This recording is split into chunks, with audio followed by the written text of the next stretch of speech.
Hello, everyone, and welcome to the third and last part of this three-part exam prep series on Microsoft Dynamics 365 Fundamentals, Customer Engagement Apps, CRM, MB910. I'm Monica from TechnoFocus, and I will be serving as your moderator today. We're glad to have E.Y. Kalman with us, who will be presenting today's session. He is a Microsoft certified trainer and a Microsoft MVP for business applications. He is currently based in the UK. So let me now hand it over to our presenter. Kalman, the floor is yours now. Welcome to the Microsoft Dynamics 365 exam prep for the MB910 exam, Dynamics 365 Fundamentals for CRM. So we're now going to go through the fifth module, and this is for the fifth one of the customer engagement applications within Dynamics 365, which is namely Microsoft Dynamics 365 Project Operations. And as the name suggests, this has got to do with running projects, and what we're going to do is we're going to start taking a look at it. So let's take a look at project-based services. Now, we can have organizations that are project-based. They can take a solution, it's based on multiple products, and sell it as a packaged solution that's there. But there are challenges for things like that, such as the scope of it, the price of it, what the actual solution is, meeting a schedule, having the right people at the right time with the right skills to be able to deliver it. So organizations providing a service or making specific products that they sell as a solution, needing to be able to deliver things properly. Not only do we need to be able to deliver projects, we need to identify the scope correctly and price our services and products competitively to ensure that we're not only winning bids, but we're also making the projects profitable. The last thing that we want to do is be running projects that are not profitable at all and will cause us a loss. Converting scope into executable solutions is about how we manage the handover process from sales, who are selling the solution, to the delivery team, who are responsible for the actual project execution, which ensures that everyone is aligned. This requires, for instance, meeting a schedule despite interdependencies. So typical interdependencies that could impact a schedule relate to things like materials and equipment. If items are unavailable because of poor planning or unexpected delays, it's going to cause a problem. Internal labor. So in many cases, resources have very specific skills and maybe not cross-skilled to perform a variety of jobs. So we need the right people with the right skills for it. We may need to subcontract labor out to third parties who will take part in the project and deliver part of the project as they need to. So we need to ensure that we're dependent on them for it. So we need to ensure that we are putting in the timeline for the project that takes this into consideration. We need to ensure that we're managing the customer's expectation. Customers love taking projects on and saying, no, I just want to add this, or I want to add that, or I'm sure it's simple to do this as well. That changes the scope. We need to keep the scope as it's delivered. Now, we expect changes, but it's really about how we manage, execute, and receive those changes and how we can then bill for it as necessary. We need to track the progress of the project and the earned value.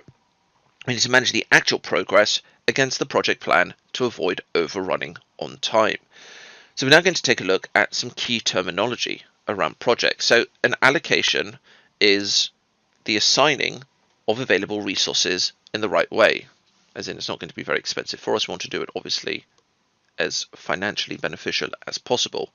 The budget refers to the overall project budget. So what are the planned expenses for the project? What's the planned revenue for the project? We need to be able to track across against the budget to see, are we within budget or are we over budget? A deliverable is something that we're going to deliver. We could have many deliverables within a project. It could be a document, it could be a piece of equipment, so some hardware, it could be software, it could be advisory services or something else. Effort management is about the discipline for effective and efficient use of the time and the resources to perform the activities to deliver the deliverables. A Gantt chart is a type of chart to illustrate the schedule. It shows the start and finish dates of the project and shows the main elements of it so that we're able to see it and again see how we're tracking across it. Goals or objectives are projected outcomes that a single person may plan to achieve, or overall which planning to achieve. So we could have a goal: install the system, configure the system, get the integration up and running for it. All of those could be goals. Obviously, a goal as well would be deliver the project on time, within scope, within budget.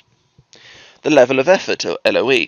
So if we need to think about certain types of activities or liaising with a customer, we don't know how much effort is involved. It's very hard to quantify it. So we need to be able to measure it in a different way. Milestones are tools that are used in project management to mark specific points. So it could be like phase 1, phase 2, phase 3, or initial release from development to testing, initial release from testing to production. Those could be milestones. It marks specific points along the way, and it's based on the project as to how we decide to go ahead, use them, and set them up. Project itself is the whole endeavor that we are undertaking for it. Not much really needed to be said about that. Project management is about managing the project itself. It's about getting the project managed in the right way to be able to run it properly as we need to. We have the practice manager, and this is the person responsible for managing the implementation of the overall business strategy. It is different from the project manager. The project manager is there to manage the project, see if the timeline's in there, ensure the right resources are there, everybody gets what they needed to it. So a lot of industries will have project managers as well.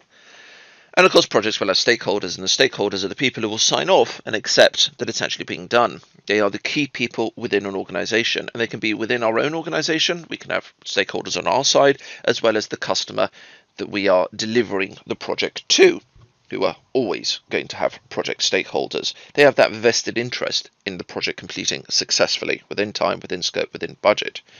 The project team, the team who's leading the project and being involved on it, so all the different people involved.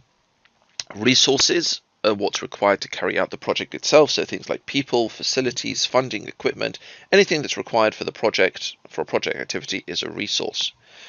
Resource leveling is what we can use. We can use automatic calculations to be able to ensure that people do not get too busy. Obviously, people need to be busy, but you don't want somebody having 12 hours of work scheduled for them if they only are working 7 hours that day. It's also known as resource limited scheduling, so it ensures that we're keeping them utilized at the right level. Risks are around things that could happen, project risks. Is there a risk of an asteroid hitting us? That's probably low. Is there a risk of something else happening? Who knows what? Could be a high risk, could be a medium risk, but we need to ensure that we log risks within the system. Risk management is around aiming to reduce the different risks. So if something is a high risk, we try and put something in place to take it down to a medium risk or low risk to be able to mitigate it to the level that's accepted. The schedule is a list of all of the project's elements with when they're intended to start and finish. So we could say we've got a schedule for installing a piece of equipment, and then for connecting it up with other piece of equipment, and then for testing that it works, and then handing over and training on it. The scope for a project is a sum of everything involved and the requirements or features. The project scope is the overall project, what the project contains, what the project is going to do. Tasks are essentially what the label says. It's items that are going to be carried out within the project itself. And work breakdown structure, or WBS. This is how we can define project and groups various work elements together in a way to define the total work scope. So you could say development is one work breakdown structure, and testing is another work breakdown structure, and training is a third work breakdown structure, etc., etc. It allows us to group things together so we can report on and see it. Now, as with everything, there is a life cycle. So let's go take a look at project service life cycle. There's initiation, planning, execution, and closure. And this is generic across projects, may have different parts within it, but this is how it goes. So in the initiation phase, we have identifying the scope. We can define the depth and breadth of the project. What are the deliverables that are going to be included in it? What are the products and or services that are being provided? And who are the project stakeholders? Who does the project affect? What are their needs? We will develop a statement of work. We will document the objectives, the scope, and the deliverables that we have identified as a working agreement between the project owners. We then move into some initial planning. not the planning stage yet, but in the initiation, we start breaking down the larger project into smaller tasks to be able to build the team out and prepare a schedule for the completion of assignment. And that continues into the actual planning phase. We start with a project plan. We identify what the timeline is, including all the different phases of the project, the tasks to be performed, and possible constraints. We'll go and we'll estimate budget, and we'll create a financial plan. We'll use cost estimates to determine how much to spend on the project to get the maximum return on investment. How much profit can we make on it, whilst of course being realistic. We'll go ahead and gather our resources. We'll build the team from internal and external talent pools while making sure that everybody has the necessary tools, whether that's software or hardware, to complete the tasks. We'll also anticipate risks and potential quality roadblocks. We're going to identify issues here that could cause our project to stall or to have other issues, and we'll look to mitigate some of these risks and maintain the project's quality and timeline. We'll hold a project kickoff meeting. We'll bring the team on board and we'll outline the project to them so that they can very quickly get to work. We then move on from the planning phase into the execution phase, which is where most things get done. And the execution phase turns our plan into action. During this phase, project managers keep the work on track, they organize team members, they manage the timelines and make sure that the work is being done according to the original plan. So project execution could include the following steps: creating tasks and organizing workflows. Project managers can assign different aspects of the project to the appropriate team members, making sure, as well, of course, very importantly, that the team members are not overworked. They will brief the team members on tasks, they will explain what they need to do, providing necessary guidance on how they should be completed, and organizing process-related training if necessary.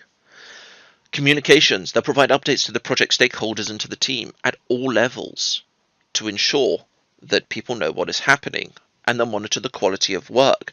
They'll ensure that the team members are meeting their time and quality goals for the tasks. And of course, they'll manage the budget. They'll monitor the spending and keep the project on track in terms of asset and resources. There are many visual tools that can be applied to see which deliverables have been completed to ensure that the project remains on track. Dynamics 365 uses several of these, and there are third-party systems available for it as well. And finally, once the project has been delivered, it then moves into the closure stage. We provide the final deliverables, we release the project resources, everybody in the project back to things, and we can determine the success of the project. We will then go ahead and close the project out. And when we close the project, we can analyze the performance, so determine whether the project's goals were met, so were the tasks completed, were they on time, were they on budget, was the initial problem solved. We can analyze the team performance, so how well did the team members perform, including whether they met their goals along with the timelines and quality of work. We will go ahead and we will document the project closure. So all aspects of the project are completed with no loose ends remaining. We provide reports to key stakeholders, and we can conduct a post-implementation review, which is a final analysis of the project. We can consider lessons learned for similar projects in the future. We can then also go ahead and look at any budget. So if there's any unused budget, we can then allocate the remaining resources for future projects. Now, let's go and take a look as well at some of the benefits of running projects properly. Because project operations is really there to help support project-based selling, which a lot of organizations will do, as well as opportunity management. We're able to customize resource-based costing and pricing. We're able to model robust pricing and costing variations based on things like geography and local market economics that could influence our global workforce and exchange rates. We're able to leverage deal structures available for it. So we can tailor them specifically for project-based organizations. We can put fixed price or fixed time and materials, retainer type contracts for different type of projects to do it. And we can then handle as well, help manage the sales pipeline and a unified sales approach. We can consolidate customer data from different sources into a single view by using Dynamics 365 for data as well. Team collaboration. Using technology such as Microsoft Teams allows the team to collaborate across the project lifecycle by bringing the cross-functional teams together around project plans, scope and budget, whilst capturing conversations, sharing content and using apps.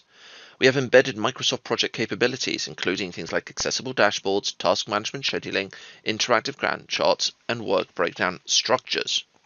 We can look to maximize our resource utilization. We can easily distribute workloads equally across our resources for optimal execution on project delivery needs. We can align the right people with the right skill sets to the right projects. We can set up resource profiles to easily match people with projects, as well as rating skills easily with proficiency models that can adapt to our unique business needs. Using intelligent scheduling, we're able to anticipate resourcing needs. We're able to see what relevant skills we may need at various points and see when people are available who have those skills, and to be able then to book them in using universal resource scheduling. Project operations can help simplify time tracking and expense management. It allows the ability to submit time and expenses on the go using the mobile app for project operations or a browser to be able to record this no matter where we are. It's also possible to automatically create expense lines from uploaded receipt images using OCR or optical character recognition capabilities, and this enables us to ensure accurate reporting and approvals. We can maintain complete visibility and control of our expenses using policies, approvals, and reporting.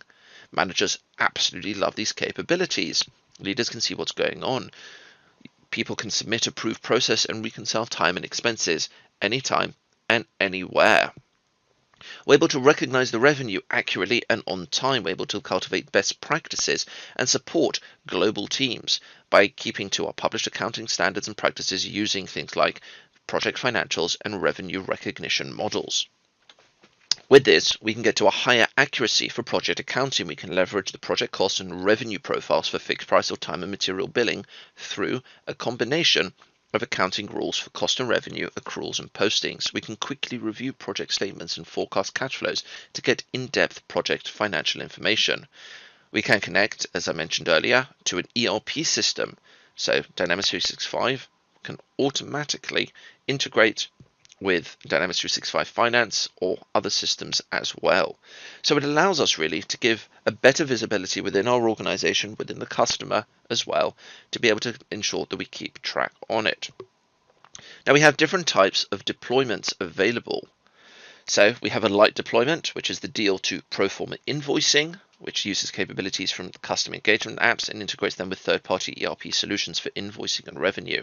We have project operations for resource and non-stock scenarios. And what this allows us to do is it uses the custom engagement apps in Dynamics 365 capabilities, as well as capabilities from finance and operations for complete end-to-end solution. And finally, we have project operations for stocked or production order scenarios, which similarly to the project operations for resource and non-stock scenarios allows us to use project management and accounting capabilities from finance and operation apps for complete end-to-end solution. So depending on the type of project that we're running, and the type of organization we are will depend on the type of scenario and the way that we will deploy it. So let's take a look at an example project. We have the different stages. We have the qualify, estimate, internal review, contract, deliver, and close. So qualifying. When we qualify, an opportunity helps us identify if we're a good fit for the customer and if they are a good fit for us, and it's important to have both sides of this. It could include understanding customer requirements, timelines, expectations, as well as organizational philosophies. We then move forward into the estimation stage to get a better understanding of what the customer quote is and be able to provide the customer with how long each part of the project will take and how much it will cost. This estimate could evolve over time as more details are uncovered. We then move forward to the internal review, around using that same quote record as the internal stakeholders review to work through any remaining details. We move that on to the contract to issue the contract, which would then advance the item to the contract stage. We get into the delivery phase, which is about delivering it, and we still use the project contract to help capture details and provide references as we're delivering the project. And then finally, we go and we close out the project. Once the project has been completed, the project contract is closed. Now, if we take a look at project-based leads, because, as mentioned previously, the underlying elements used to support the project selling process are the same for other applications, such as Dynamics 365 for sales. When a seller accesses open leads, they will also see leads created in other Dynamics 365 applications, such as Dynamics 365 Sales. So when we create a project-based lead, we need to set the lead type to be work-based. This setting ensures that a project-based opportunity will be created after the lead is qualified. Project-based leads are used primarily to determine the potential viability of the deal. This typically means that a record would likely exist as a project lead for a short period. As soon as we begin talking about high-level details, the lead should be qualified into a project-based opportunity.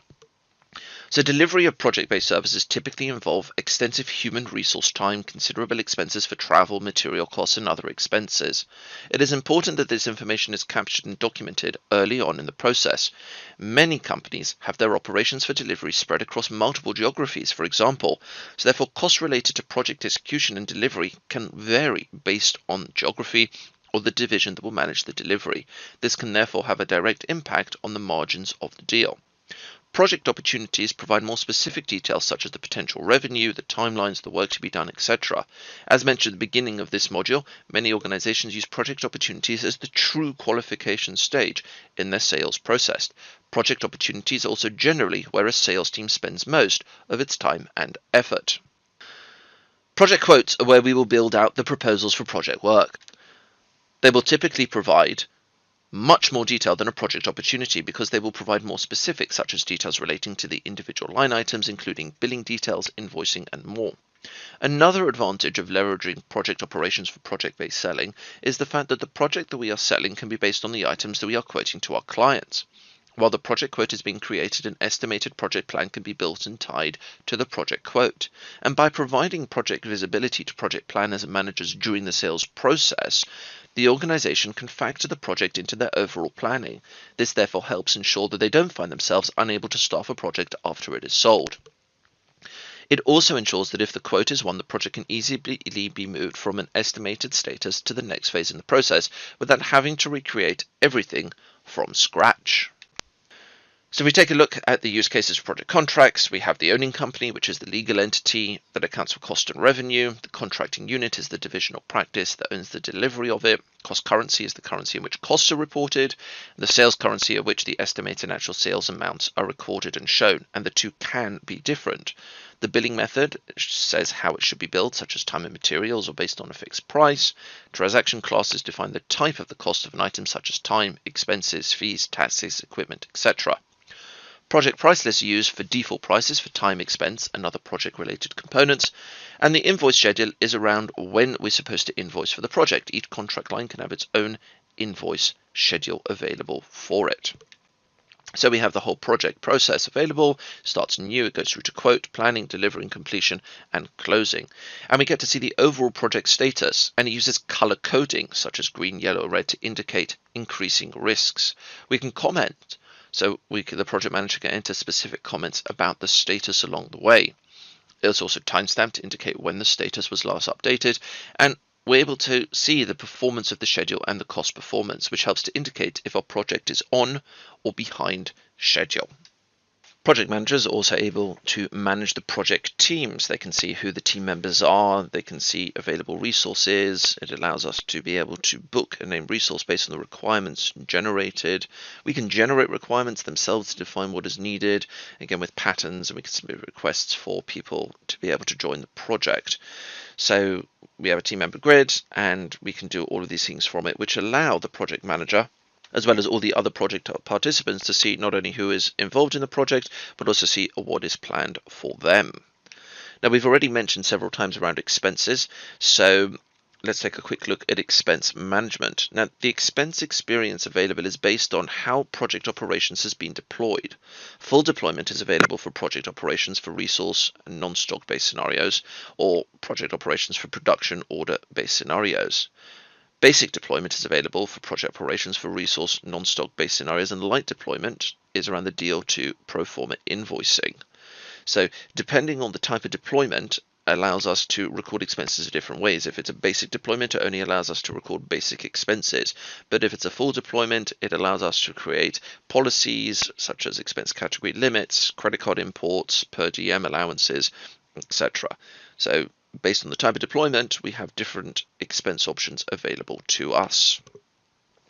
We have a variety of charts and boards available, because it's important that project and practice managers can quickly identify key information such as costs, profits, timelines, and resources as it relates to the projects that are being delivered. Without this information, projects can easily slip, resources can become over-allocated, or projects can balloon out of control and run over budget. So Dynamics 365 project operations provide managers with multiple options for quickly identifying the important project-related information. There are multiple dashboards and charting options that makes it easy to access and view this information. With managers being able to be equipped with this information, they can then make better decisions that are related to the projects that they are delivering. We have resource management, and resources of course represent the most important asset of any service-based organization. A resource represents a person, a piece of equipment, or facility that can be scheduled to work on a project task. For instance, a resource could represent a person in a key project role such as a software developer or construction site manager. A resource could also be an independent contractor brought in to complete a specific project such as an external plumber, or a resource could also represent a piece of equipment such as a crane that is being used to move large pieces of equipment into place. So we're able to see all of the resources available, we're able to plan and schedule them, we're able to substitute them if we need to as well. If we look at the types of resources available, we've got generic, account, contact, user, and equipment we've looked at before, and we've had this resource roles being the general roles available for it. So these could be a specific role such as a developer or an architect or a site manager. We have resource skills around specific skills. For instance, we could say that they're certified to deal with hazardous materials or they specialize in something, and we have proficiency models. And proficiency models are used with resource skills to define how proficient somebody is. For instance, they could be just starting out with it, they could be medium level experience, or they could be extremely experienced and considered an expert in it.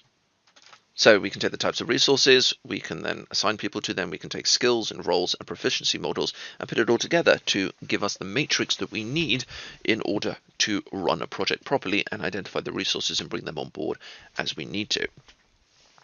Now we have different resource management modes. We have assignments, we have bookings, central mode, and hybrid mode.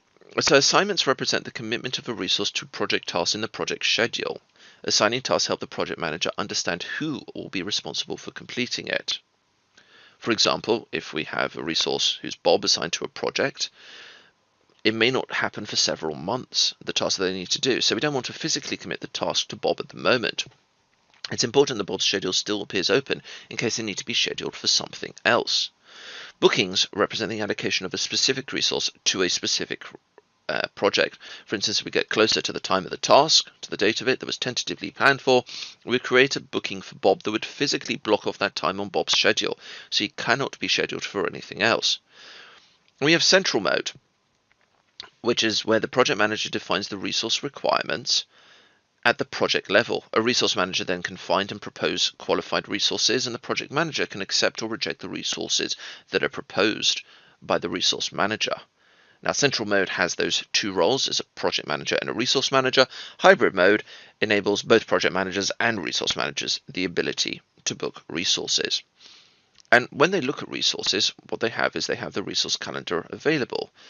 So individual team members working on projects, bookings and assignments are loosely tied together. A resource may have assignments but not have any bookings, or they could have bookings but no assignments. Obviously, ideally, we want to be able to have booking and assignments to be aligned, because this will then ensure that resources have committed capacity to perform the task assignments. However, bookings may be based upon availability, and task timings may change as the project continues. This provides organizations, therefore, the flexibility as schedules and workloads change. We could end up with booking shortages, which occurs when resources have more assignments than bookings. Because this capacity hasn't been reserved, a project manager might want to correct this condition by extending the resources bookings to cover the deficit. Or alternatively, they have excess bookings, which occurs when a resource has been booked to the project but hasn't been assigned to tasks. So it may be acceptable in a case where the resource was booked to the project before the task assignment occurred. However, in other cases, the resource isn't planned to be assigned to tasks. So in these times, the project manager should consider cancelling the resource bookings so that the capacity can be used for another project. And essentially allows the project managers to be able to see how it's going. Are people utilized in the right way? Are they overbooked? Are they underbooked? And to be able to balance it out across the project. So with this, we now come to the end of Module 5, being Dynamics 365 for project operations. So what we're now going to do is start going through some tips and just general information to recap, which will help us for some of the modules. So let's start off with Microsoft Dynamics 365 for marketing. We're not going to focus just on marketing, we will also focus on several of the other modules as well that we have covered. So just a reminder that Dynamics 365 for marketing is there for the entire marketing journey for customers, whether they're new customers, whether they're existing customers, how we go ahead and nurture them. We can create graphical email messages to be able to go out to them. We can create online content such as pages and events for them to interact with and sign up with. And the aim of it really is to give that personalized experience to the customer for their interaction with us. So rather than everybody in the marketing campaign getting exactly the same information, what we're able to do is we're able to tailor it. So we're able to put in slugs to contain, for instance, their first name and their last name, the organization they're at. We can even use it to use different products. We, of course, have the product catalog. And what we can do is we can take marketing campaigns and we can target them at specific products for the customer journey. And we can segment our customers in different ways. So they could be interested in, say, large products or small products or online products or physical products. If we think of various scenarios, so we could be supplying software as a service in one place, but we could be providing actual physical products in another place. And it helps us to be able to tailor our approach to our customers based on what they are actually interested in. And that could be, again, a campaign that we've had, they've expressed some interest, or based, for instance, on what they have purchased to date, and we're going out to them with more information around it. So we are able to use the product catalog itself within Dynamics 365 for marketing to be able to identify specific customers and then market out to them. We also are able to store documents. So obviously Dynamics 365 can natively store documents within it, although that storage is obviously at a cost, but there is a cheaper way of doing that and a better way of doing that. And what we are able to do is we're able to use SharePoint to integrate with as a document repository. And there is a native integration between Microsoft Dynamics 365 and SharePoint to enable it to be done. And with this, all attachments and all documents can then be uploaded through Dynamics 365 natively, but then will go in the back end, be stored in SharePoint, and then can be indexed in SharePoint so that people outside of the Dynamics 365 users can then have access to those documents itself. It's particularly useful in large organizations whereby some users would never be logging into Dynamics 365 to be able to use the system and see data within it. They would interact through other means, so very helpful for that. Within Dynamics 365 for marketing, as I mentioned a moment or so ago, we have the ability to run events. So we have event management, and what that can do is we can set up, say we've got a trade show we want to go to, or we've got a training series and a seminar that we're going to be running for people to attend. So it can create an online portal and people can then register. We can market this out in an interactive email. People who receive the email can then click through to it. It can take us to a landing page that's hosted, an event page with all the details, and they can register for it, put all their details in. Not only do we handle all of that, we can also handle locations and speakers and issuing tickets to it and all the rest of that. Very, very helpful within events. Obviously, events are a large part of marketing, because we are trying to get people to attend our events who are potential customers who can then actually purchase our products and or services. We also have the ability to integrate with LinkedIn. This is through LinkedIn Campaign Manager, and what we can do is we can create and maintain LinkedIn ads natively through Dynamics 365 for marketing, so we don't need to move over to LinkedIn to do it. We can run everything through Dynamics 365 and it automatically will then put it out on LinkedIn. The content and everything can be managed within Dynamics 365 and then it's pushed through.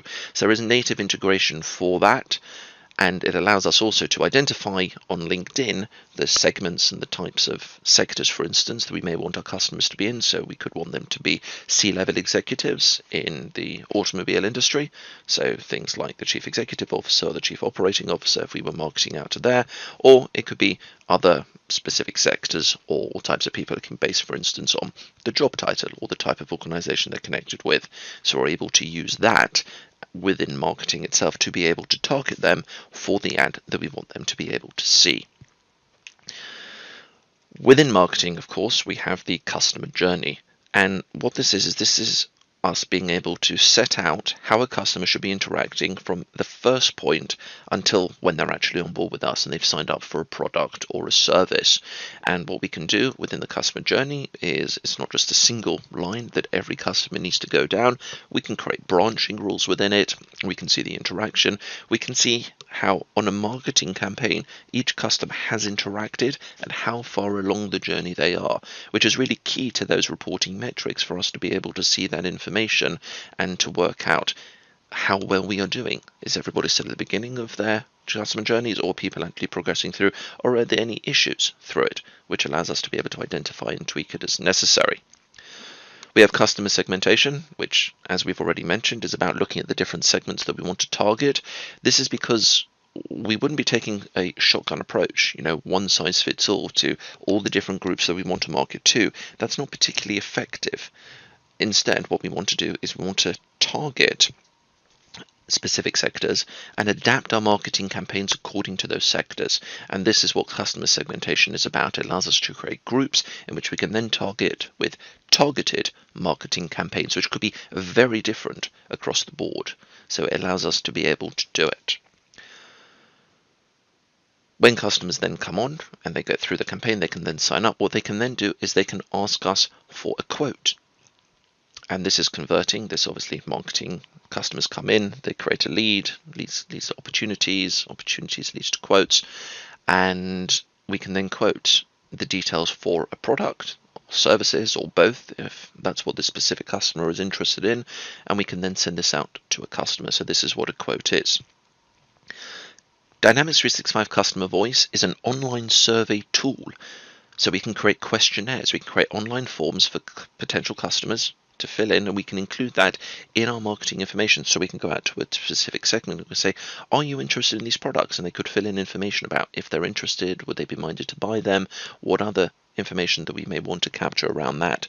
Not only is it an online form which the data is captured, there are then analysis options that can come out of it, and it comes with Dynamics 365 for marketing. So very, very helpful, very useful for us to do, and very easy to set up and distribute. Customer Insights pulls information together using artificial intelligence to take all the data into a single profile. So we're able to build up profiles of customers, and we're able to see, for instance, pull in information from LinkedIn, such as brand affinities, the different interests they have, and from a variety of different sources, and see how they've been interacting with us. And this can give us the holistic view of the customer, which is really where we are trying to drive forward to and get through to. So very powerful and very good. LinkedIn Campaign Manager, again, is integration with LinkedIn, so we can manage our campaigns within LinkedIn. It doesn't have survey capabilities, that would be with customer voice, but it allows us to build and manage all the campaigns directly within Dynamics 365 again, so users do not need to switch from system to system. So very helpful and very useful. We have marketing emails, of course, that allows us to send out emails. It's one of the core features of marketing. We can send large numbers of emails. Obviously, you need to be careful not to spam people. And then we can present statistical results back for individual contacts. So how many emails have they received, how many they've interacted with, again, the customer journey that they've been on. Now within Dynamics, we have different sorts of searches available for us. We have the quick find, and this is when we're accessing a single table. It's presented at the top right. We can put in a search string, so you want to search for Bob, and it would return all results within the view that we are in at the time. It doesn't search across all of the views, so we need to make sure we're in the correct view, and then it will return data for it. We also have the categorized search, and what this does is this searches multiple tables. It doesn't let us filter data based on the different tables. It searches across us, so we can search accounts and contacts and orders and quotes all at the same time. Obviously, we need to set them up within the system, but to be able to do that, so we can search across multiple tables. And that's a more powerful search. And finally, the most powerful search is the advanced find and advanced filtering. And what this allows us to do is the ability to filter data using details from multiple tables, so we can create essentially queries through the front-end interface to connect across multiple tables with conditions. So we can say it does contain this, it doesn't contain that, it's linked across in a specific way. And that's what the advanced capabilities allow us to do. So now moving on to Dynamics 365 for sales, if we take a look at this, some tips around this. So this is used, to make sales productivity get higher, frees up time, more time for selling, less time trying to identify opportunities. So let's take a look and recap at some of the things around this. So an order is a confirmed request for delivery of goods or services. What happens is we would get a lead in, lead is interested in something, we'll qualify the lead to an opportunity, get some more details, we'll give them a quote for products and or services, and when they confirm that quote back, that is then an order. They've confirmed that they actually want to purchase it for the goods and or services from us. So this is what an order is. Very important. We also have the ability to capture competitors. Competitors, of course, are our competition. We can define those in opportunities if we want to. We can hold them outside of opportunities, but it allows us, if we know we're going to a potential customer or we know several other of the companies that may be quoting for it, we can save them in the opportunity itself. It allows us to understand possibly how our competition could be affecting our own opportunities. Auto capture is an embedded intelligence feature to take a look at the record that we're on and suggest emails that could be relevant for it, and it presents it within Dynamics 365 for sales. So it can take a look at other emails that may be there. It can take a look at, we're interacting with a contact record, and it could surface information that could be relevant to it that may not be directly visible. We may have a lot of interactions with this specific contact, so it can suggest things that might be quite relevant to what we're doing or upcoming activities, such as if we've got a meeting booked within a couple of days, it could surface that information. We have Relationship Assistant, and this can show us of upcoming activities. So when working on sales records, it can remind us that we need to get back to the customer with a quote or chase up an opportunity for it. We could have meetings that are coming up or appointments or phone calls, and this is there. So Relationship Assistant shows this information clearly to us within the interface, so that we are able to quickly and easily see it within the interface and keep an eye on what's going on. Email engagement helps us understand how our emails are being interacted with. Are our contacts opening the emails? Are they clicking through the emails to the information there? Are they responding to the emails? So it helps us understand. We could be sending out lots of emails to a specific lead who may just be deciding to keep ignoring us. Maybe emails aren't the best thing that we should be doing. Maybe what we should be doing is picking up the phone and having a phone call with this person, or perhaps arranging a meeting in person. Not everybody likes emails particularly well, so it helps us understand how they're interacting with us. We have business process flows, or BPFs, and what happens is these are stages in the system to be able to guide us through a specific business process. So for instance, the lead to opportunity business process flow, we capture initial information in the lead, we can qualify it to an opportunity, we then get the different stages in the opportunity, so we can quote them, and if they accept the quote, it moves on to an order, and once the order is complete, we can then invoice them.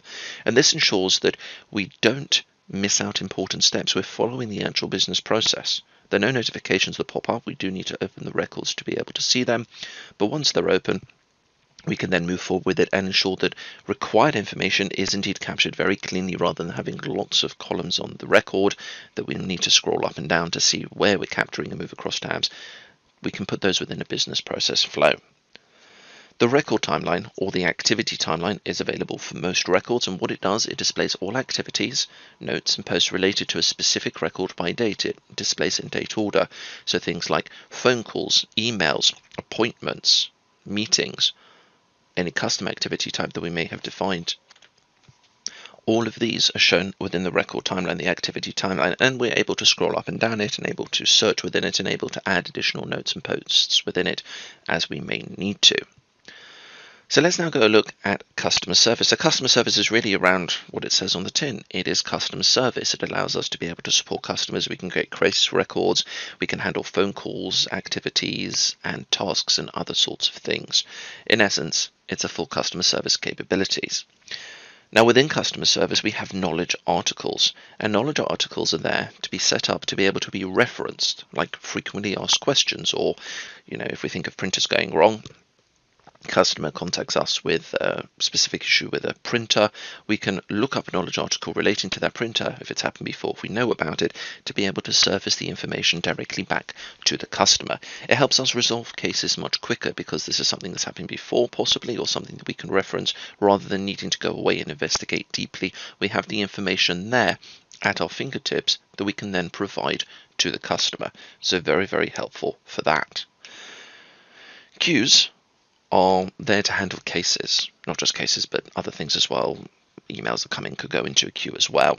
Phone calls, for instance. And a queue basically, in the first instance, is there to hold data, cases, phone calls, emails, etc., that are waiting to be processed. They haven't yet been picked up by an agent.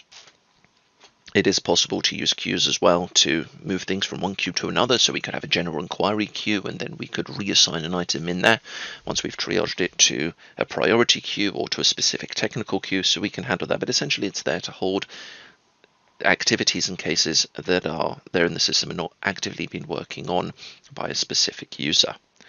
Of course, we then have cases. So cases within the system are there about a specific instance. So a case is the issue. Say my printer isn't working, a customer contacts us with that query. That would be a specific case, and we can hold all the information around it, all the emails pertaining to it, any other interactions, all the details we can have directly there on that case record. We have entitlements, and entitlements are essentially like support contracts. So they're used to specify the number of the amount of support services that customers can have. So a customer could have a contract with us to say they could have 50 cases a month raised by their organization within their contract. Additional ones would be charged for. So an entitlement would be stored in this case to say that they have an entitlement of 50 cases there, and we can then track and report on this within the system. Service level agreements are there to track and define response times. So for instance, our contract with the customer could state that we need to respond to an email within an hour of receiving it. So service level agreement, or an SLA, would kick off immediately. It has a timer, essentially. It would start ticking when the email will be received, and then it's used to track there, so we can keep on top of our key performance and how we are performing. Are we within our contractual requirements, or are we exceeding our contractual requirements, and things need to be looked at to make things better. We also have omnichannel within customer service, and this enables agents to be able to service customers holistically across multiple channels such as SMS, social channels, Microsoft Teams, a variety of other things as well. It's able to have a single interface that our customer support agents can use, and it doesn't matter how the customer is engaging, which platform they're using, all comes into the same interface and can communicate in real time by chat or by voice back to them. Customer Service Insights has natural language understanding models to be able to see what's going on. So it's able to tell us, for instance, the interaction between it. Is the customer positive or negative during the interaction? It can also take a look overall at the sort of topics that are coming in and the cases that are being raised. So, topics, printer driver, for instance, could be a specific topic if a customer's having problems installing a printer. Another one could be replacing printer toner, and it can group those together into topics. So then we can take a look and see how many interactions are we having around printer drivers, how many are we having around printer toners, and Customer Service Insights provides the ability for us. So that's around customer service. If we take a look at field service, so what we're able to do, Dynamics 365 Field Service allows us to be able to record interactions that are going on with customers. So cases, for instance, come in, somebody needs something fixed, we can manage technicians to go out and fix them, we can manage work orders with the information around it, we can manage all the traveling, we can manage the organization and scheduling and dispatching of technicians to be able to do it and optimize service schedules. So that, in a nutshell, is what Dynamics 365 for Field Service is around. Now we hold various pieces of information. So customer assets is a piece of customer equipment. So for instance, if we're dealing with a customer with a farm and we've supplied all their machinery, each piece of machinery would be a customer asset. So each tractor would be there, each combine harvester would be a customer asset, each silo that we've put in to hold produce could be a customer asset as well. Each sensor that we've put in could also be a customer asset if we're reporting with using sensors using IoT. We have the schedule board, and what this has is this allows us to be able to see all the jobs that are there, the jobs that are assigned to our technicians and engineers, our resources that we would apply on site. We can see jobs that are not assigned yet to it, and we can assign it, we can move it around. The schedule assistance can offer suggestions for resourcing and time slots, so it can take a look at what's not scheduled yet and give suggestions as to when it should be scheduled and who it should be scheduled to based on the availability and the current jobs, so the amount of resourcing available and time available for it. The requirements panel displays anything that's not scheduled yet, so it's unscheduled and can show things like the resource requirements. And we have the filter panel, which allows us to filter down the list of resources, so we could say only show me the people who have availability or show me the people who have 100% scheduling, to be able to filter down the information that is displayed on our scheduled board. That's really around field service.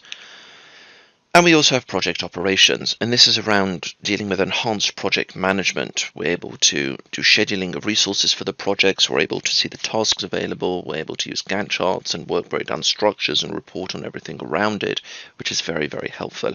And of course we have the two primary resource scheduling modes being central and hybrid. Central mode is for organizations who can centralize the allocation for resources to projects, so it's a way to ensure that the project managers can define the resource requirements at the project level, and then fulfillment of the resource requirements is given to a resource manager, and they would propose resources, and then the project managers can accept or reject the resources that are proposed. Hybrid mode, of course, is for organizations who need flexibility in the allocation of resources, and hybrid mode therefore enables both project managers and resource managers the ability to book resources. So it's really about, central splits out the roles and hybrid allows everybody to do it. Now, speaking of resources are not just people. Obviously they are people as well, but it's not just people, it could be facilities or equipment, so we can say we need specific buildings or we need specific tools. It could be third-party contractors, it could be we need a specific service bay, for instance, to maintain a vehicle. All of these are resources, so this is what resources refer to. Budget is a list of all the planned expenses and revenues. Of course, for any project, it's very important to keep on top of the budget, so what we're able to do is we're able to log all expenses and see on an ongoing basis how the budget is looking. Now, I mentioned about the two different modes. We have central and hybrid mode, so of course we have the two different personalities for it. We have a resource manager, which is there for finding the qualified resources to work on the project. This is resource manager, it sort of says it in the name. It's a manager of the resources, and we have the project manager who's responsible for the project overall. And of course, if we think about the two modes, again, in central mode, what happens is that it splits out these two roles, and in hybrid mode, it allows both roles to be able to find resources. So again, it will depend on your organization as to what you may want to do with it. And we have several different reporting types, but very importantly, we have a Gantt chart. And this illustrates a project schedule. It shows the entire schedule from beginning to end, all of the main elements and summary elements from it and all of the information around it. And very importantly, can be drilled down into to be able to see more information from it. Finally, in terms of default business flow, in terms of project stages for business process flows, we have 5 being new. We have 6 being a new project. We're quoting the project. Once the project is then quoted and accepted, we can then plan the project out in detail. We can then move on to delivery of the actual project, which is the main stage while the project is being delivered. We can then say once the project has been delivered, it's been completed, and we do a post-mortem analysis and lessons learned from it. And then finally, we can close out the project and ensure that all the finances and everything else have been finished with and dealt with. And with that, we come to the end of the recap and a couple of tips around project operations. Now, what we're now going to take a look at is we're going to take a look at some information around the actual exam. More specifically, we're going to take a look at exam questions, and we're going to take a look at both the question types within the exam as well as some sample questions. Now, it's very, very important to stress here that what we're about to see are sample questions.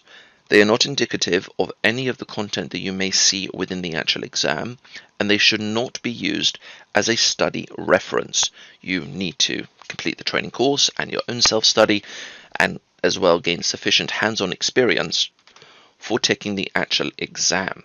The aim of this is only as samples for it, to show you how the exam could look, how questions look within the exam, and the sort of layout of questions within it. So this is not a question dump of exam content, which of course we would never do.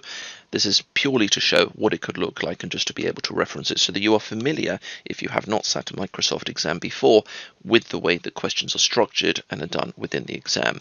So we're going to start with talking about the different types of questions, and then what we're going to do is we're going to take a look at some question examples. And again, these are question examples. It's not relevant, it's not referencing the actual content that will come up within the exam. So let's start with what we refer to as MCQ format. An MCQ format starts off with you are presented with a question. It could be a scenario, it could be a case for it, and it starts off. And again, we're going to come up to some samples of this in a couple of minutes, whereby we can see samples of this, but let's talk about the actual way that this works. So incidentally, as we can see, what happens is this is the way that exams look in general in the structure. It tells us the question number. On the top right, we can see the time remaining within the exam. Exams are timed. We need to ensure to pace ourselves through it. So we have a counter that will count down during the exam. So for an MCQ type of question, it will give us a scenario or a case. It will then ask us a question or several questions, and we need to select the best answer. And it will give us then a series of answers, and we need to select only one answer. We are only able to select one answer. Normally, it'll give us at least 3 options, if not more. It could be up to 5, 6, or 7 options available. We are only able to select one at a time. And this is an MCQ format type of question. Again, we're going to come to samples in a couple of minutes after we look at the other types for it. We also have what we refer to as a hotspot format. And what happens is, again, we're presented with a short scenario or short case, and all of questions will have this, except for case studies, but we'll talk about case studies shortly, I believe. It then asks us a question with one or multiple options to be selected correctly. Now, what it will then ask us to do is select the correct option for each one of those. And when it gives us options, they could be presented in different formats. So they could be presented by a drop-down box, whereby we have a drop-down of options and we need to select the correct one. There could be radio buttons, or there could be checkboxes, whereby we need to tick them for it. And we get marks, we get points for each correct answer choice.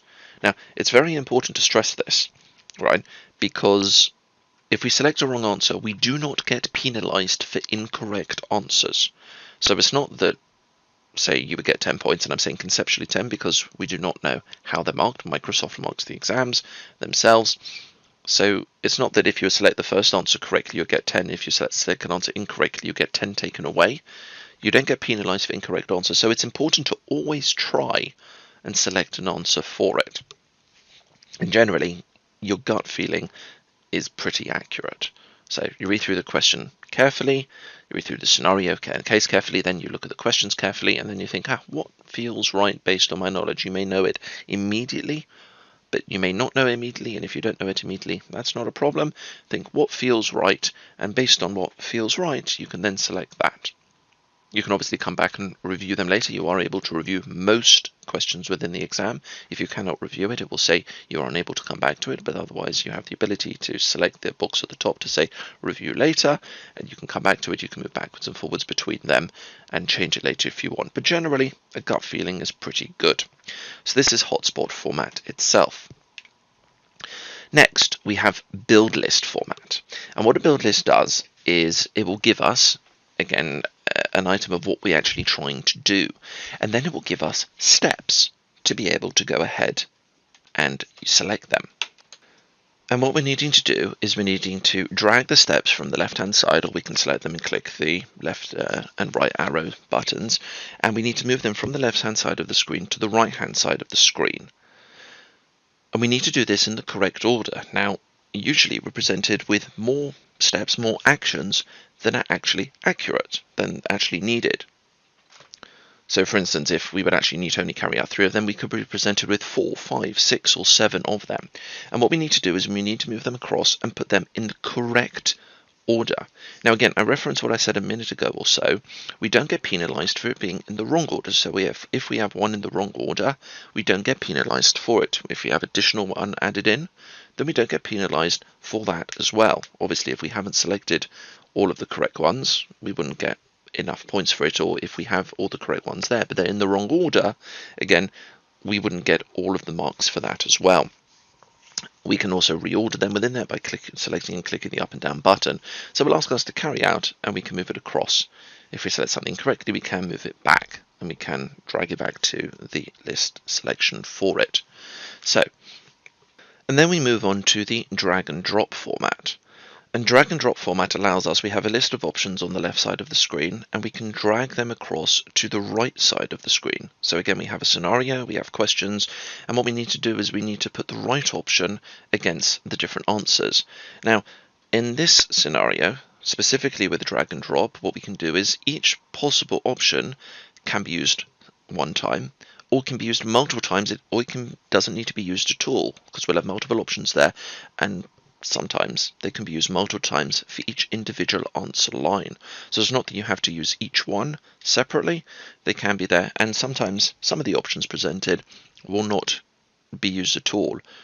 We've seen scenarios sometimes whereby there are 3 questions being asked and there are 5 items being presented to us. So obviously we cannot use all 5 of them because there are only 3 available to answer. And then we come across to the case study format, and this is the last type of question. So what happens is in a case study is we're presented with quite a lot of information, normally across multiple tabs. So we are given a real world scenario for it. We're normally given the background, we could be given existing environment, existing challenges, different requirements, so business requirements or technical requirements, and a variety of information, again, across different tabs, which we can tab into and take a look at. And then we're asked a series of questions within for the case study itself. So it could have between 2 to 5 or 2 to 6 questions on the case study material. And what we are able to do is we are able to move backwards and forwards between the question and the case study. Now within the case study itself, we can move backwards and forwards. Once we have finished the case study, so we've gotten past the last question, we are unable to return to the case study itself. So unlike most of the questions in the exams, which we're able to move backwards and forwards between, we cannot do so with the case study. With the case study questions itself, we are able to. Outside of the case study, once we've finished it, we're not, and it does tell us this in the interface itself. So it's not that you need to memorize all of the case study information and then get onto the questions. You can go look at the case study information, you can then go on to the first question around it, you can go back to the case study if you need, you can go back to the question, but only within the questions around the case study itself, just to make it clear. So that's really a summary of all the different types of questions that you will see within the exam. So let's move on to some samples just to show you how they're structured, how you look like, and talk about how we would go about actually going through them. So if we start taking a look, right, so if we take a look at an MCQ format question. So here we've got the work order status, is what the question is around. And the first thing is it gives us a scenario and a question. So it tells us that we use Dynamics 365 for field service. Work order has different stages before it's closed and billed to the customer. What is the state of the work order when it is closed and ready for billing? Now, Microsoft is not trying to trip you up here. All of the information you need to know is within the question that's presented on the screen. There's nothing hidden about it, and obviously on your own understanding and experience of the system.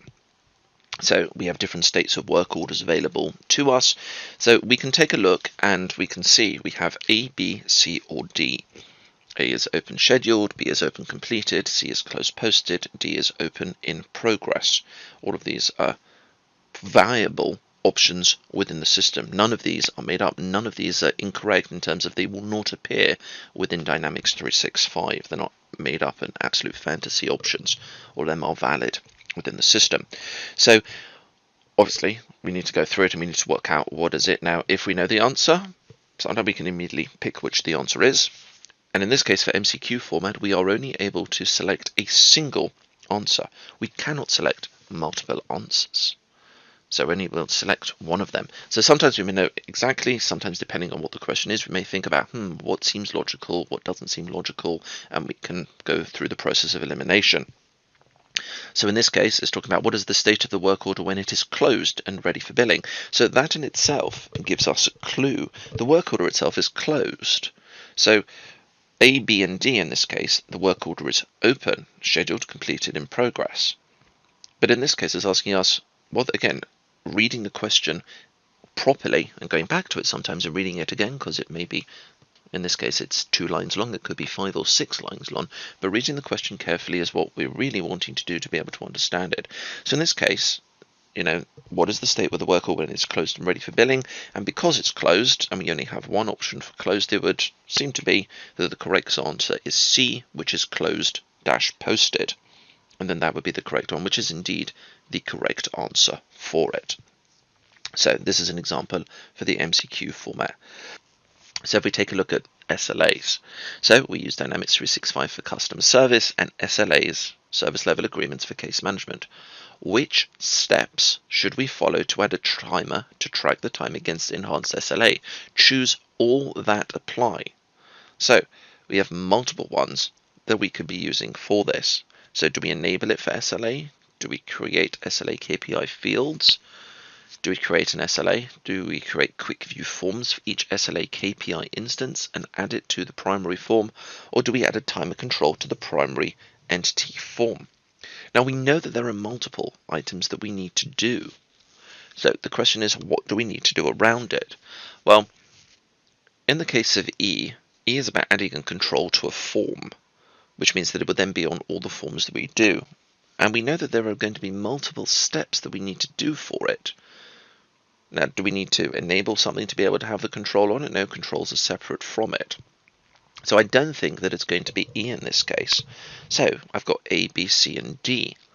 And the question is it going to be all of these, or is it going to be just some of them? And again, this is why using the system, hands-on experience, is absolutely vital in terms of configuring and customizing the system, Dynamics 365, and using it to know what we are needing to do. In this specific case, the steps to be able to do it are, we need to enable the entity or the table for service level agreements. That's the first step. We then need to create a KPI field for what we want to create as an SLA. So we have A and we have B. We then need to create the SLA, which is going to run on those fields. And finally, we're going to create a quick view form for each of the SLA KPI instance fields, and we're going to add it to the form. We're not going to add the timer control because timer control is not there. We don't need that there. There are timer controls in the system, but the timer controls will automatically run when the SLA is in place.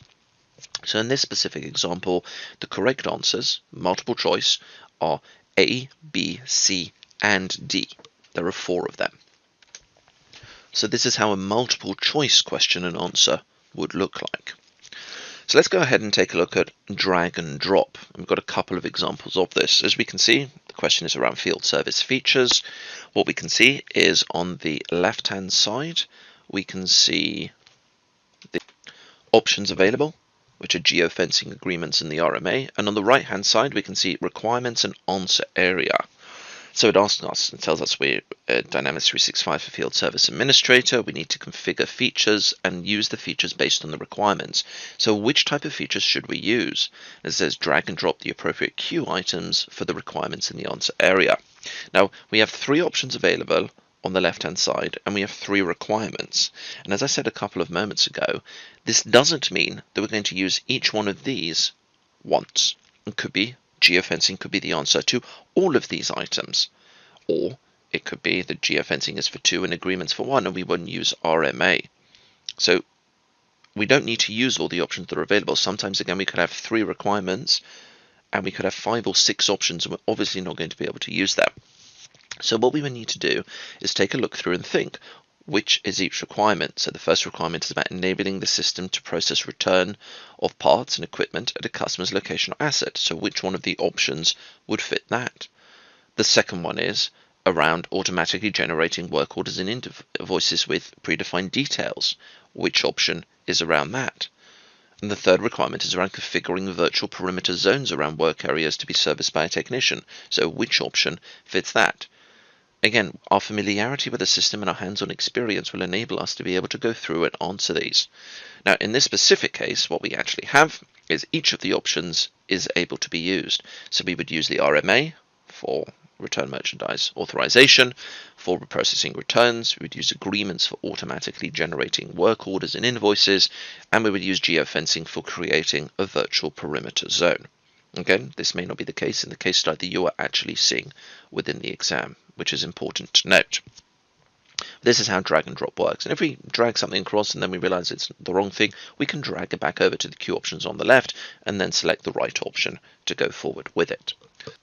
And then what we'll do is move to the next question, which is again around a solution being presented to us. So what they're going to do is they're visiting a customer for the installation of a new one, and they're going to find that it's actually a defective item and they need to return it. So how do they go ahead and do that? And present a solution. They create the RMA, add the products, create a receipt, add the receipt products, and optionally create an RTV. And again, does this meet the goal or not? And in this case, the answer is yes, it does meet the goal. Again, they could move backwards to the question, to the actual case study, and review the information. Now, you can get all different types of question types as questions on the case study itself. It's not going to be just this type of question. So just wanting to point this out. But this is how a case study would work.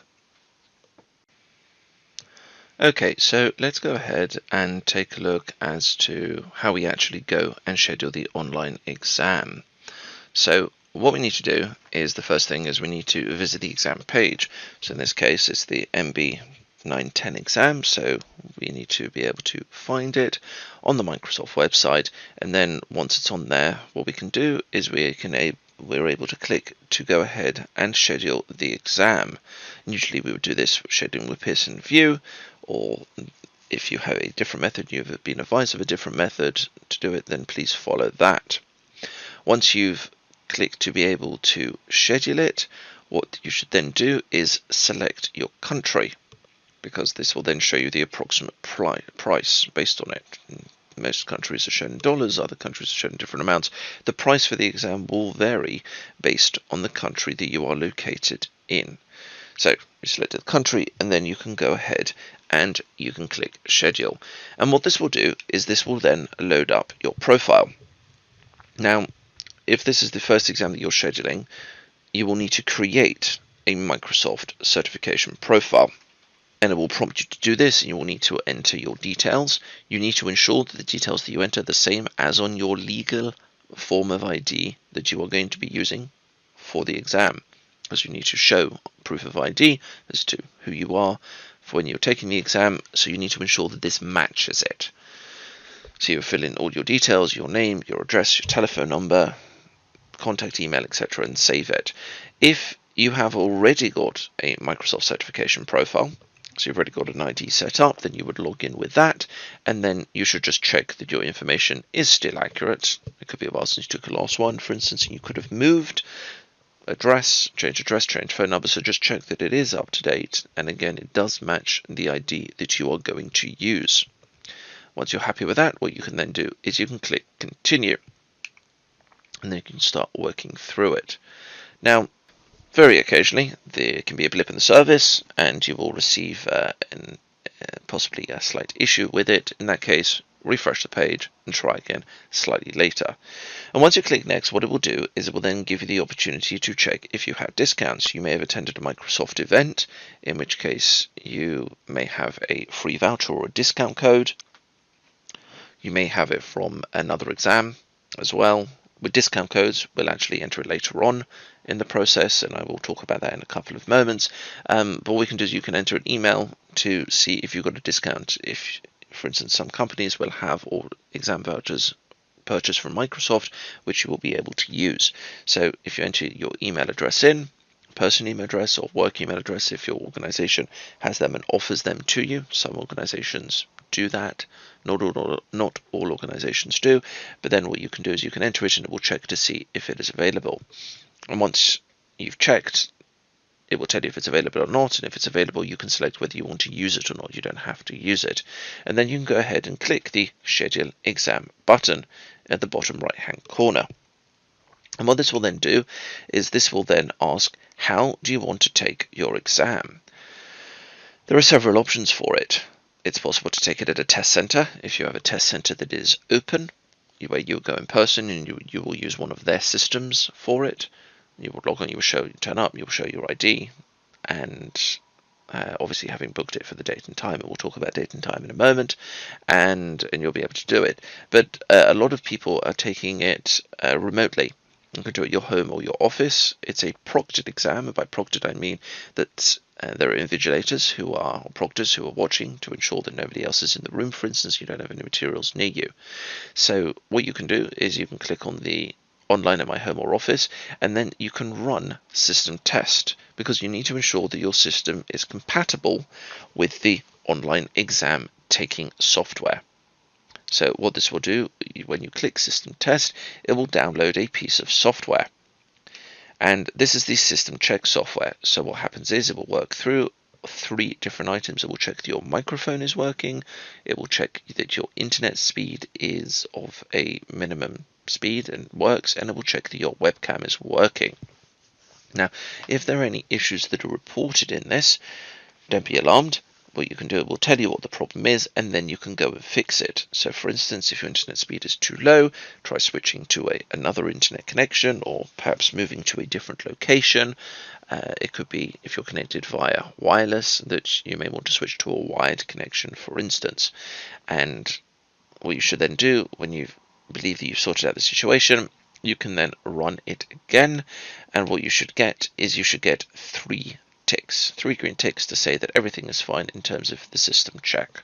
So you would download the software, you run the system check, make sure that everything is working fine, and with everything working fine, at that point the system check is then complete and you should be able to run it. So back onto the exam scheduling page, what you can then do is you can click next. Now before you do this, just note the couple of bits of information that it says. So your computer, you need to have a computer that works. It says a personal computer could be a work computer, but again, you need to check that the system check works properly. Some corporate laptops or desktops may be logged down in terms of the software that they can run. Also note that the testing space should be a distraction-free private place.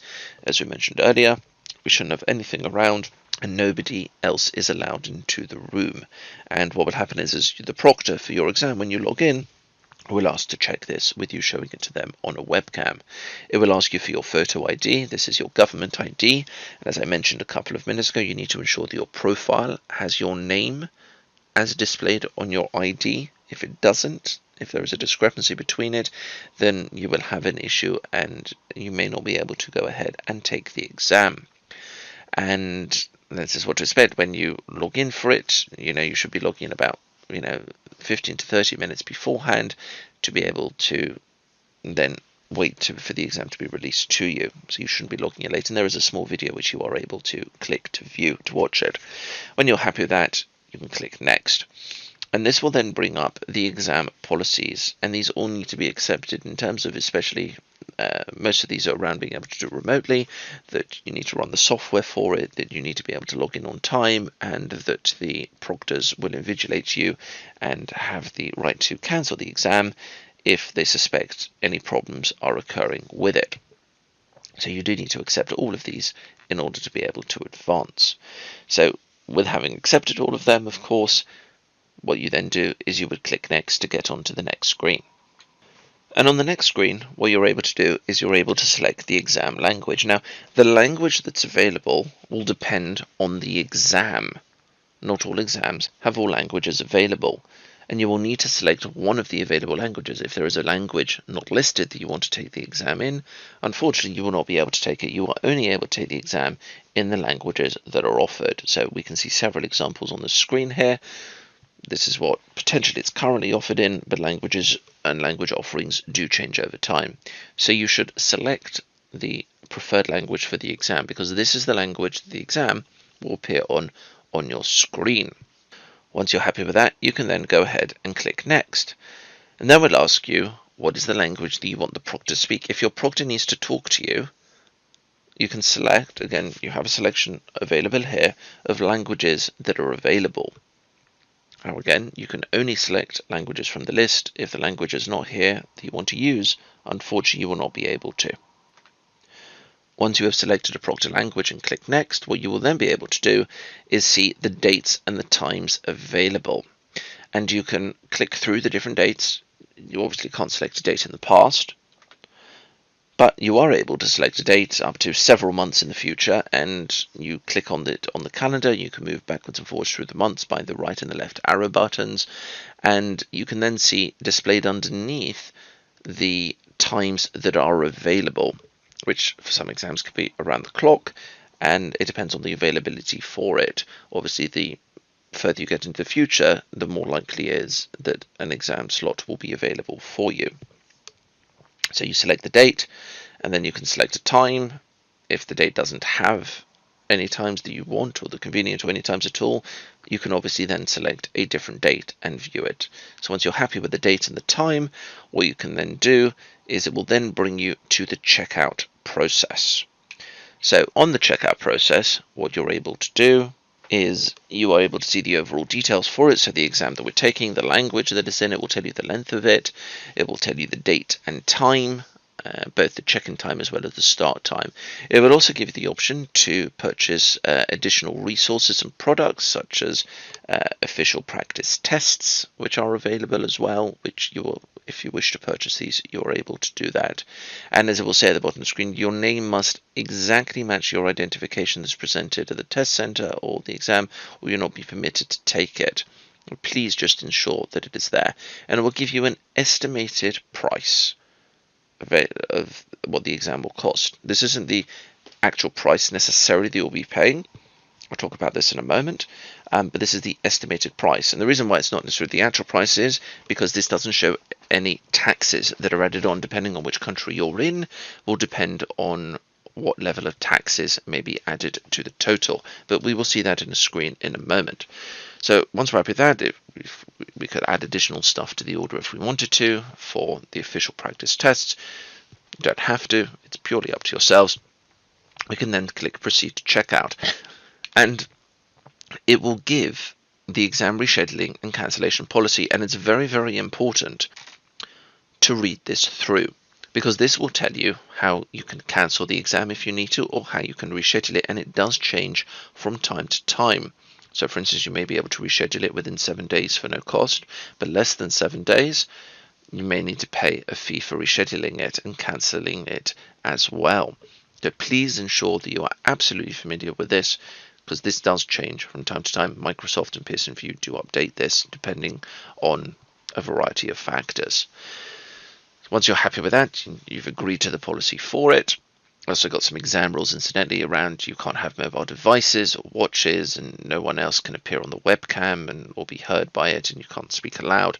So these are the policies and rules around it, and then you click accept, and this will then take you to the payment screen. Now what you can then do on the payment screen is you can add payment details. Now here it will tell you the subtotal, being the amount for the exam itself plus any additional materials that you have added, and it will tell you the tax for your area. So depending on which country you're in, you may have tax, you may not have tax. Tax levels could be different. So this will be the final price that you are going to pay. And what you would then do is you put in your billing information. So generally accepting credit cards, it tells you which credit cards are accepted. You will put it in, select the card type, put in your card number as you would with any online checkout, and you will go ahead and complete the payment process. And you will then receive a confirmation email from Pearson VUE on the email address for your Microsoft Certification Profile ID, which is the one you either set up earlier or you logged in as. Now, there is also the option to add a voucher or promotion code. And if you click this, what you do, if you attended an event, or for instance you took a previous exam and you have a discount available, what you can do is you can click that and you can enter your voucher or promotion code. You can click apply, and what it will do is it will then deduct it, and it will change the total of necessary to pay, and then you can complete the payment process. You don't do the payment process and then put it in. What you do is you would see the information. If you do have a voucher or promo code, then you would enter it, and then you would put in your payment information and complete the checkout process for it.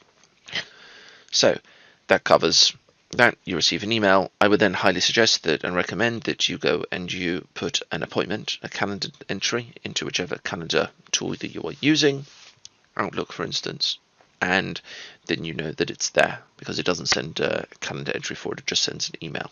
So then you know the exam's coming up. You are going to be doing your revision, obviously, and making sure that you're familiar with the subjects that are going to be covered in the exam. Before the exam day, just ensure that you have a single form of unexpired. So it needs to be a valid, within date, government issued ID. It has to have a signature and picture. And as I've said, the name needs to match, name on whichever ID you're using needs to match your registration. So when you're going ahead and you're registering for the exam, just please ensure that this all matches up.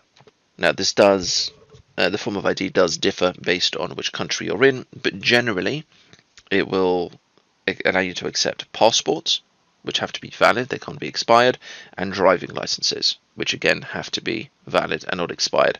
Certain jurisdictions will allow other forms of ID, and it will tell you what is allowed for it, but in general, those are the two main ones that are accepted on a global basis. On the day of your exam, what you should then do is you should log in to your profile, your certification profile, and it will give you your dashboard. And what you're able to do is you are then able to click to launch your exam. It will tell you that it's scheduled. You're able to click to launch it. You can do it within 30 minutes of the exam. So the exam is starting at 9 o'clock in the morning. You can log in at 8:30. And then what you do is you will go through the check-in process. So you will ask to confirm your ID. You will ask to do another system check to ensure that everything's working, and you wait for a proctor. The proctor will then come online. They'll confirm with you if you are doing it remotely.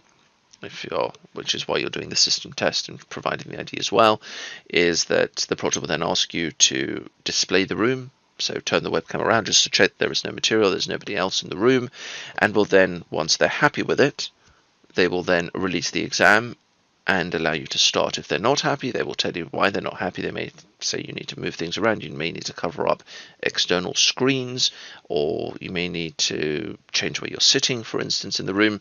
You do need to ensure nobody else comes in the room, of course, because if the proctor sees somebody else in the room, they will fail the exam, because that's against the exam policies and regulations.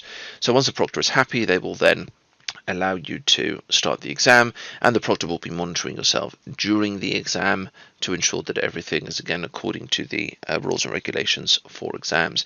And if the proctor has any questions or needs to contact you during the exam, they have the ability to do so. They will pop open a proctor chat window. So with that, you would then continue the exam, and very hopefully you will then pass it. Go through the exam experience and pass it. You can find the help that you need when you need it the most with using the Technical Pre-Sales and Deployment Services, the TPD. There, you are able to engage with Microsoft technical consultants and get proactive, personalized assistance to help you build your practice or solution. You can use Technical Pre-Sales and Deployment Services for remote personalized one-to-one consultations to build your technical capabilities faster to increase sales, deploy more effectively, and accelerate app development. To get started, select the practice area or areas that you are interested in building your technical capabilities for with the help of Microsoft Partner Technical Consultants. To learn more about technical pre-sales and deployment services and how they are delivered through technical journeys, visit aka.ms/technical journey. From there, you can also start your technical journey, or you can use the URL that's currently being displayed on the screen, partner.microsoft.com/training/partner-technical-services.